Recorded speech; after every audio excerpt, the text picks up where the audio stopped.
Bonjour, dans cette présentation, nous allons faire la simulation d'un montage redresseur commandé double alternance. Donc, au niveau du montage redresseur commandé double alternance, on a deux montages. Généralement, on trouve le montage True Restore ou bien appelé également complètement commandé, c'est-à-dire en utilisant quatre thyristors. Ou bien on peut retrouver d'autres configurations appelées montage mixte ou semi-commandé, c'est-à-dire on utilise deux thyristors et deux diodes. Donc tout dépend de l'emplacement de ces thyristors-là. Donc si on place les thyristors ici, il est appelé montage symétrique, c'est-à-dire on a une symétrie des thyristors par rapport aux diodes. Et si on met les thyristors de ce côté-là, donc c'est-à-dire la première colonne, on a les thyristors et dans la deuxième colonne, on a les diodes. D'accord? Ce montage, il est appelé montage asymétrique. D'accord? Dans cette partie-là, on va analyser juste la partie relative au redresseur commandé, double alternance, en montage symétrique. D'accord? Donc, nous allons passer ici. Voilà, donc nous allons passer au montage. Voilà, le montage qu'on va réaliser, c'est celui-là. On va utiliser une charge type RL. D'accord? Donc ici, l'analyse fonctionnement. Donc avant de se lancer dans la simulation, donc on doit retrouver ces signaux-là. Donc au niveau du signal d'entrée, on a un signal sinusoïdal. Au niveau du signal de sortie, on va retrouver ce type de signal. D'accord? Ici, c'est le courant. Donc, on remarque que le courant, il est un peu ondulé. Donc, on va voir par la suite comment rendre ce courant plus lisse en augmentant la valeur de l'inductance. D'accord? Ici, on a les impulsions. Donc, l'impulsion IG1, elle est générée au niveau du premier thyristor. Et ici, l'impulsion, elle est générée au niveau du deuxième thyristor. D'accord? Donc, on va choisir pour cette application ou bien dans cette simulation, pardon, on va prendre un angle alpha égal à 30 degrés. Donc, alpha, il est appelé l'angle de retard à l'amorçage des thyristors, d'accord? Donc, le retard par rapport à la conduction normale. Donc, si on prend une diode, il va conduire de ce point-là. Donc, sinon, les thyristors, ils conduisent, pardon, avec un retard appelé alpha, l'angle de retard à l'amorçage. D'accord? Donc voilà, passons à la simulation. Donc la simulation, on va la réaliser dans l'environnement ou bien dans le logiciel PSIM. Donc c'est un logiciel il est dédié surtout à l'électronique de puissance. On peut réaliser différents types de signaux. Il est un peu similaire au logiciel MATLAB, mais il est un peu ou bien moins compliqué que MATLAB. D'accord? Donc pour commencer, on va ramener l'alimentation ou bien la tension d'entrée. Donc on va passer ici, donc on va aller à source, on va choisir une tension donc sinusoïdale. Donc on va la placer ici, d'accord? Après on va configurer chaque élément séparément, d'accord? Donc je déplace là pour voir l'écran, d'accord? Donc on doit choisir les éléments du montage. Donc on va commencer par choisir, d'accord, on va prendre la charge, donc on va prendre les résistances. Donc on peut le prendre du menu élément ou bien on peut se rendre ici en bas, d'accord? On peut bien se rendre ici en bas et prendre les composants. Ici on a la bobine. On peut prendre par exemple deux diodes, d'accord? On a dit on va réaliser un montage symétrique, d'accord? Mixte. Ici on a les thyristors, donc on va les inverser. Donc voilà, on va les mettre dans cette position pour simplifier le montage, ou bien pour rendre le montage plus lisible. D'accord? On va les séparer ici. Donc on va commencer à faire la liaison. Donc on va faire une liaison ici. D'accord? Une liaison ici. La même chose, pardon. Je refais ça.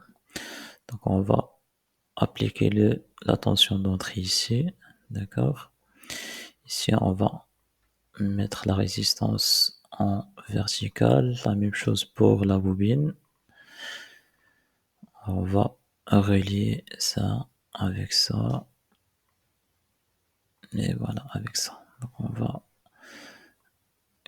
descendre le montage un peu en bas. Donc les thyristors, ils doivent être commandés. C'est pour cela on va prendre la commande, une commande sous forme d'impulsion. D'accord?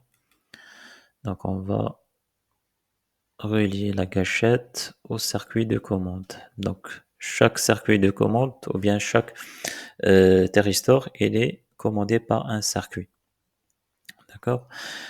Donc pardon, ici on va ajouter un ampère-mètre pour visualiser le courant de sortie. D'accord, on va le lier comme ça, comme ça. On va prendre également un voltmètre. D'accord, le point il doit être situé en haut. D'accord, il faut faire attention à ça pour ne pas avoir une tension négative. D'accord. Donc après, on va paramétrer chaque élément séparément. Donc je pense que j'ai tout ici.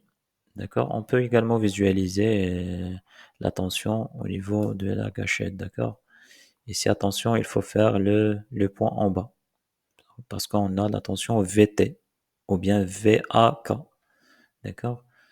On va lier ça avec ça. Voilà. La tension au bord d'un seul thyristor, par exemple.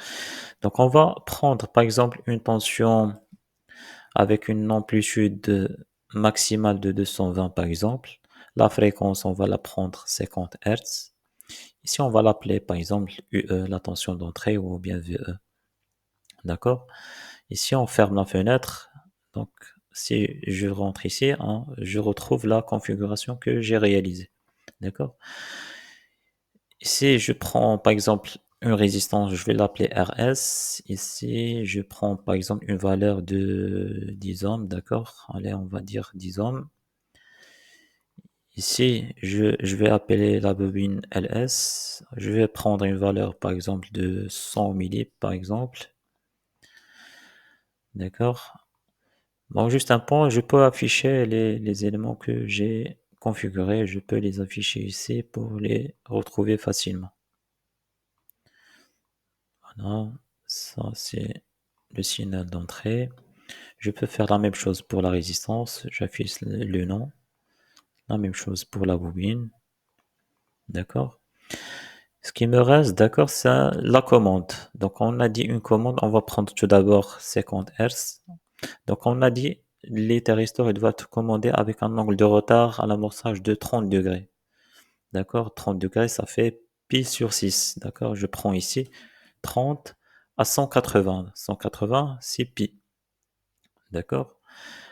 Ici, pour le deuxième thyristor, donc attention, là, je dois prendre 180 plus 30, ça fait 210. Ici, je prends 360 degrés, d'accord, pour aboutir à la période. Donc, 360, c'est 2 pi, d'accord. Ici, n'oubliez pas de faire 50 Hertz, d'accord. Voilà, je descends le montage un peu plus en bas. Donc, pour lancer la simulation, tout d'abord, il faut ajouter la simulation. Il faut configurer la simulation. Donc, on va prendre par exemple le total time, c'est-à-dire le temps total de soit 0, par exemple 0, 77. Ici, je prends par exemple le temps d'affichage 0, 0,7 par exemple, avec un pas par exemple de 1. D'accord? Je ferme. D'accord. Donc, pour lancer la simulation, donc ici on a, donc je vais l'appeler IS. Ici, je vais l'appeler la tension de sortie. Allez, on va l'appeler US. Et ça, on va l'appeler VTH par exemple, VTH1, donc du premier thyristor. D'accord? Donc voilà, je vais lancer la simulation. Donc run simulation. Donc je vais ajouter les courbes que je dois afficher. Par exemple, je vais afficher la tension de sortie. Donc je clique ici, je fais add et voilà, je retrouve le signal de sortie. D'accord? Donc ça, c'est la tension US avec un angle de retard à l'amorçage de 30 degrés. D'accord? Je peux faire des mesures, donc je peux, bon, ça m'intéresse dans ce signal, la tension ou bien la valeur moyenne de la tension. Donc la valeur moyenne de la tension, ça, c'est le symbole de la valeur moyenne, d'accord? Le average. Donc lorsque je clique ici, donc je retrouve 1,307 fois 10 à la puissance 2. Donc ça fait 130,7 volts. Donc si on peut le vérifier par calcul, donc si je reviens ici, on peut le vérifier par calcul en utilisant la formule de la tension de la tension, pardon, de la valeur moyenne de la tension. Donc c'est Vmax sur pi, facteur de 1 plus cosinus alpha. D'accord? C'est la valeur moyenne en cas ou bien dans ce type de montage. D'accord? Ici, dans ce cas, on va remplacer alpha par 30 degrés. Donc, bon, on va pas mettre 30 degrés, mais on va la convertir en radian. On va faire cosinus pi sur 6, pardon. Bien sûr, Vmax, on a pris la valeur maximale de la tension d'entrée, c'est 220 volts, d'accord? Donc, si on met 220, voilà, donc si on prend la valeur moyenne de la tension, donc juste une remarque, la valeur moyenne de la tension, on peut la mettre, il peut prendre ce symbole-là ou bien cette notation, d'accord? Donc, Vmax, ça fait 220 sur pi, facteur de 1 plus cosinus P sur 6. Donc P sur 6, c'est 30 degrés. D'accord? Si vous faites le calcul, donc vous allez trouver 130,67 après tout calcul fait. D'accord? Donc si je reviens à la simulation, donc c'est la valeur qu'on a retrouvée ici. D'accord? On peut faire la même chose pour la valeur efficace. Donc c'est RMS en anglais. D'accord? Donc si je clique ici, donc je retrouve 153 volts. Donc si pour retrouver la valeur efficace, il suffit de diviser par racine de 2 la valeur maximale. D'accord?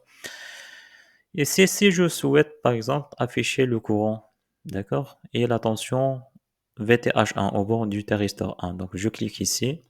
Donc je vais rajouter le courant et je vais rajouter également la tension VTH1. D'accord? Donc ça, c'est le courant. Donc vous voyez, le courant, il est ondulé. Donc pour rendre le courant lisse, il suffit d'augmenter la valeur de L. Donc si je reviens dans le montage, d'accord, je vais augmenter la valeur de L. Je vais prendre par exemple 1000, d'accord? 1000 Henry bien sûr. D'accord? Je vais fermer ça pour relancer là. On a rechargé la simulation. Donc run simulation. Donc je vais ajouter la tension. Pareil pour le courant. D'accord? Donc, comme vous voyez ici, le courant, il devient lisse. D'accord? Donc, c'est le rôle de la bobine. D'accord?